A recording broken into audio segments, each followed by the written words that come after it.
What's up guys?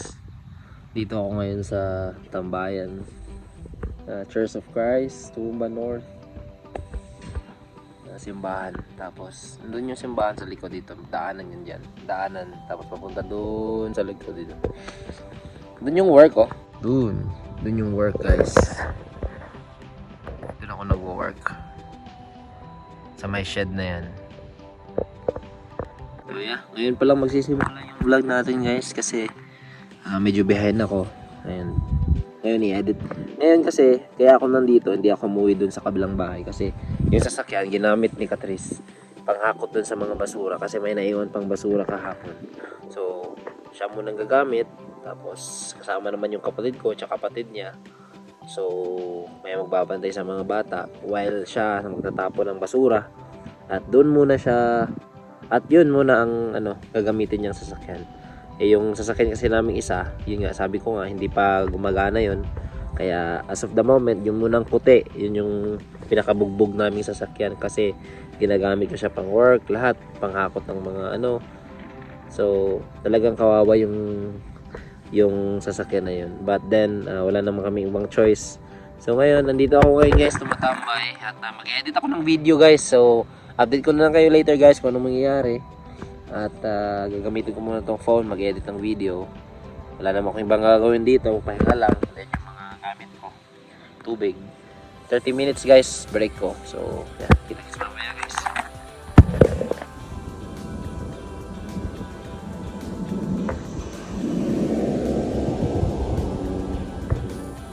So nandito kami ngayon sa Harvey na kami. Ayan, tingin ako ng mga camera. Ito yung gusto kong bilhin guys, Osmo 849 DJI Osmo Pocket 3 for vlogging. Maganda daw siya for vlogging guys. And it's very compact. Sobrang liit lang, tingnan nyo. Parang toothbrush lang. And maraming mga dito guys, appliances, technologies yan, laptops, scooter, mga drones. Dito yung kapatid ko guys, bumibili kasi siya ng camera for herself, savings lang niya. Haha. next time di na ka makano ng expensive kaya you have work naman.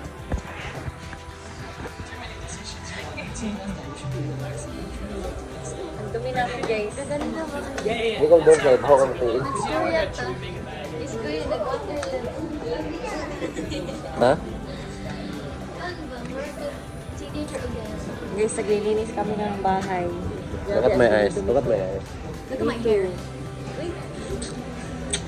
Tali.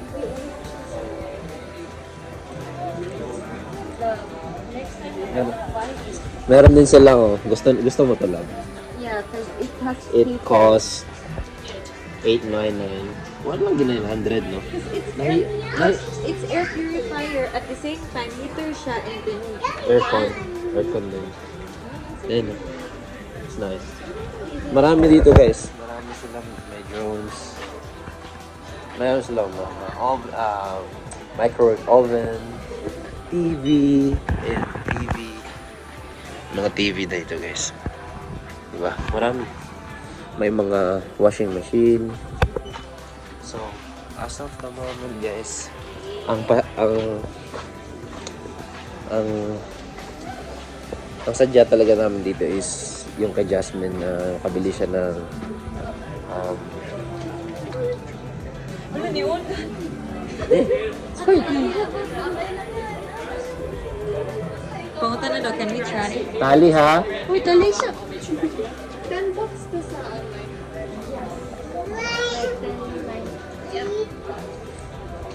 So ayan guys, update na lang guys yung mangyayari. At nagugutom na ako. Ito talaga pinakagusto kong bilhin guys. Pabalik-balik ako dito. Para ba natin matesting to? Meron ako nito guys. And ito yung wala. Ito yung bago nila. GL. Ito ba yung bago nila? Basta meron ako nito guys.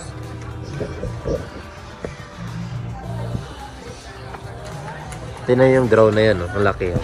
Tingnan mo yung kamay ko. Tingnan mo yung kamay ko. Parang may lagayan siya ng fuel or fluid. Tali, takbo ng takbo. Muna guys, yung binili kanina, di pala nila nakain yung isang fried rice. I love. Thank you. Kain muna kami, kain muna.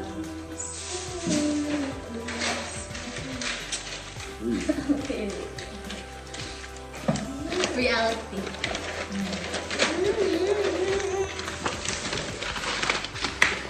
What are you eating? Nuggets.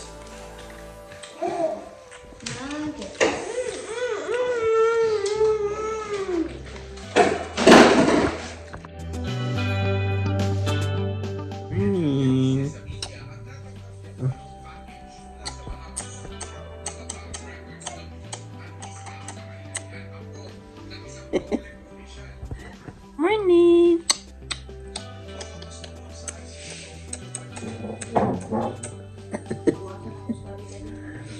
Sige. Yo guys, good morning. Friday ngayon guys, walang pasok dapat pero may pasok kami from from 10 to 8 pero siguro mga 6 lang ako. Sobra naman yung 10 hours. 8 hours lang siguro guys. Yeah, nakaligo na guys lahat-lahat tapos kakain na rin. Bantay lang ako dito sa baby na to habang prepare yung kanyang mommy.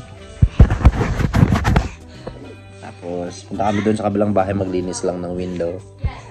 Dandahan. And babalik-balik pa rin ako doon guys kasi nanalo ako sa raffle ng Kobe. Next week pa, Wednesday yung dating. Friday pa lang ngayon. So, yun. Hopefully, 20 yung alis namin. Love, pwede pa ako makabalik-balik doon, love, no? 20 pa daw yung Wednesday next week. 23. Ang dating sa Kobe. Akala niya inano ni Shelly. Lama sa dito ni Papa ang uban-uan. Kabalo ka dad. Yun guys, natin ko na yung maging ako sa lumang bahay namin. Punta na ako ng work guys. 9:53 na ng umaga. At tingnan na natin kung aabot tayo ng 8 o'clock ng gabi. Yun yung utos sa atin pero parang sobrang nakakapagod na yun kasi bukas aalis din kami.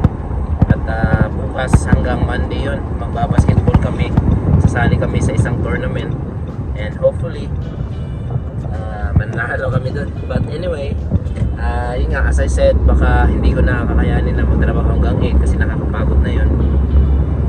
Baka hanggang 6 lang ako, 8 hours lang ako. So yun, para may pahinga din tayo kasi maglilinis din kami guys. So yun yung okay lang naman kung work lang eh. Pero pag maglilinis ka pa, yun lang yung medyo nakakapagod talaga. Na wala ka ng pahinga.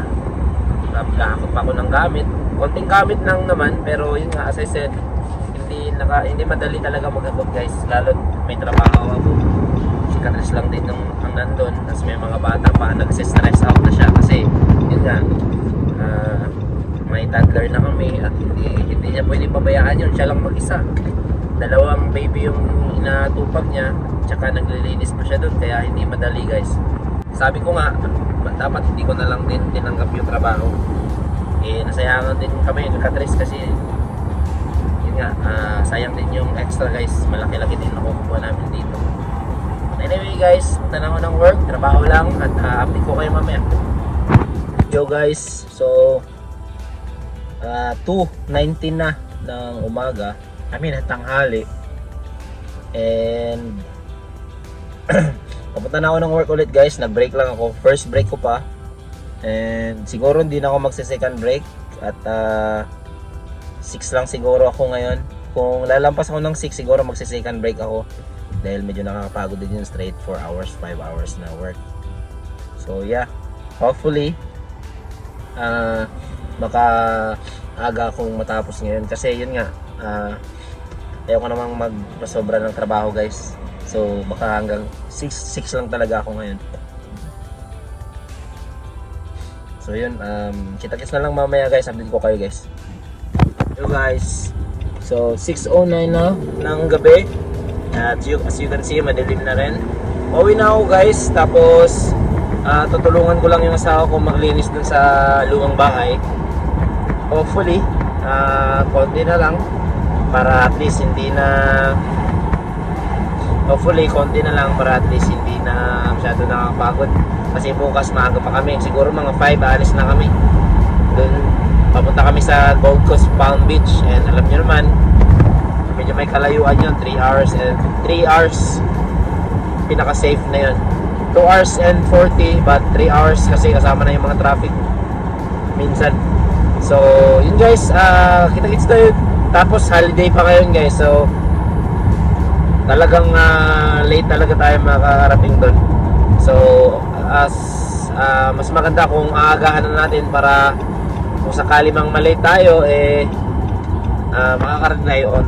Kung sakaling mahuli tayo ng traffic, makakarating pa rin tayo on time. So yun guys, papunta na ako sa bahay at maglinis lang kami doon. So samahan niyo ako guys. Linis na dito guys, sa taas linis na rin, dito na lang. Yan, mga konting kalat, wala na. Ano na lang, pasok na lang yan at diretso sa plastic. Hi Tali. Hi Taya. Hi Tali. Guys, pahinga lang muna.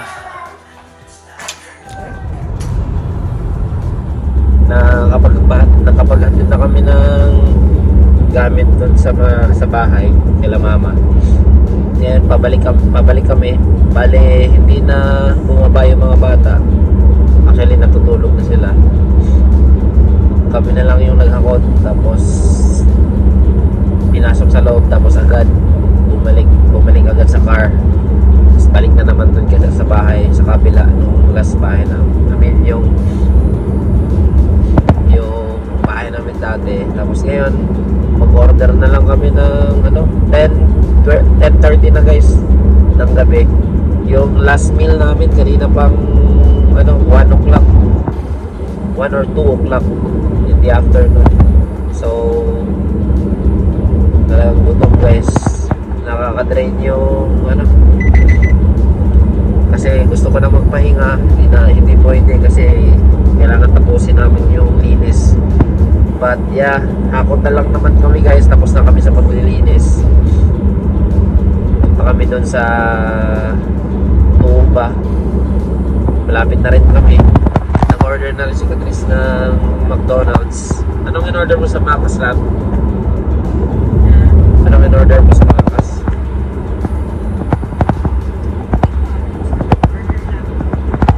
Ano ba nag-order? Sa McDonald's guys, drive-thru. I love you. How's your day? wala na kailangan na